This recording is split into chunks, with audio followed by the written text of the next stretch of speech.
According to Dick Hebdige, members of a subculture often signal their membership through a distinctive and symbolic use of style, which includes fashions, mannerisms, and interests. In this case, the interest of music. The ideology of my magazine was to attract an indie rock audience, of that included both males and females, 80%, 20%. I did this by using a preferred meaning, Stuart Hall 1980, by literally giving the audience what they wanted to see in a magazine, and giving them the knowledge and educating them on music industry specified to this particular subgenre. Also, this preferred meaning, in a way, told the audience that they will like this magazine. Your Music Updates is aimed at a male and female rock indie subgenre, and to connote this, I ensured that people I took photos of for my main cover image were dressed appropriately for this subgenre. For example, I got them to wear check shirts, pumps and skinny jeans, and also got them to pose like a positioned real band. This is important when it comes to creating a connection with the audience, as the rock indie subculture is connoted by clothing such as check shirts, pumps, skinny jeans, etc. And if the audience sees that people on the main cover image are wearing these sorts of clothing that they do, it could persuade them to buy. I included band names of the same subgenre to clearly show who it is aimed at and to give the audience more of an idea on what to expect inside the magazine. As my magazine is aimed at both genders, I tried to use colours that fitted both the male and female taste. For example, I used colours such as purples, blacks and whites, which also connote the subgenre of my magazine again. For example, the colour purple is a motive and connotes class, status and wealth, and also links to the rise in the status of indie music. My magazine is priced so that people from the age 15 upwards can afford it, as it is out fortnightly and only costs £2, which most people can afford due to a disposable income.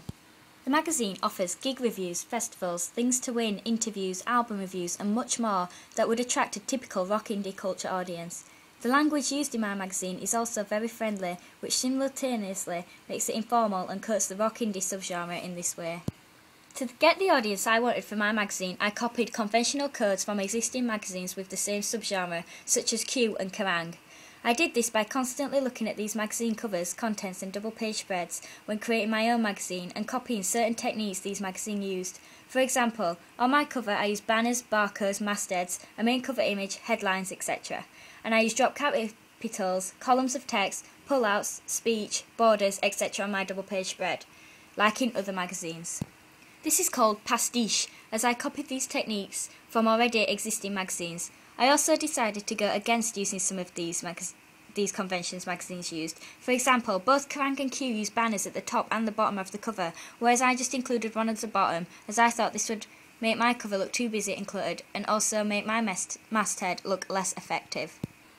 The colours I used on my magazine were chosen carefully to fit the subgenre of the magazine and to give connotations of dedication to the subculture, and as a lot of colours clash, it gives connotations of rebelliousness that again fits the subgenre of rock indie perfectly.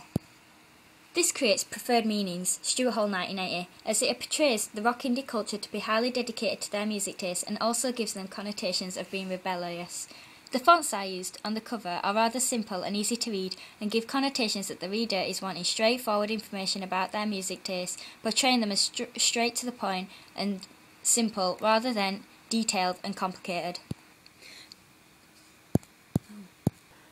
The font I used on my double-page spread is however very different to this, as it is patched missing parts of the text in the shape of stars. I also included purple stars that match my house style around the double-page spread, and this connotes the banter inspired to be stars. This also gives connotation of the reader to be again rebellious and unorganised.